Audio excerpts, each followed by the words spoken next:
Des bateaux neufs battant pavillon congolais sont attendus d'ici le mois de mars. C'est une promesse ténue de Félix-Antoine Tshisekedi, l'aboutissement d'un processus laborieux mené par le ministre de la Pêche et Élevage, Adrien Bokele-Diema.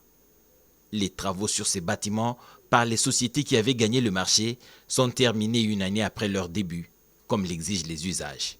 À Ras Al-Bahar, dans la ville de Djameti, au pays de Pharaon, Simon Kimbangu, Étienne Tshisekedi et Emery-Patrice Lumumba de Mer font resplendir la fierté d'appartenir à la République démocratique du Congo, car ces bateaux sont dotés de 2 chambres froides de 80 mètres cubes chacune, avec une capacité de stockage de 120 tonnes par pêche. Accompagné de quelques experts de son ministère, Adrien Bokele-Diema a séjourné en Égypte pour s'assurer de l'état technique de ces bateaux.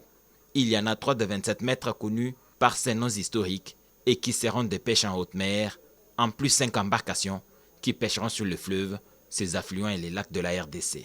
Très satisfait de cette fin de construction des bateaux, le ministre de la Pêche et Élevage s'est clairement exprimé sur le timing d'arrivée de ces engins d'autosuffisance alimentaire voulus par le président de la République, Félix-Antoine Tshisekedi, qui inaugure un nouveau mandat ce samedi. Nous avons 2 petites étapes qui vont nous prendre plus ou moins, en tout cas 3 semaines. D'abord, les essais techniques qui doivent se faire sur la Méditerranée. Je profite de l'occasion pour dire à la communauté congolaise que selon le plan fait, les bateaux vont arriver en République démocratique du Congo au mois de mars 2024. C'est un premier lot qui devait confirmer la capacité du fabricant et rassurer la République démocratique du Congo pour la suite de la flotte. Ces navires sont construits selon un critérium spécifique avec des logements, des réservoirs de pointe, des cales à poissons, des salles de machines, le tout charrié par un moteur diesel.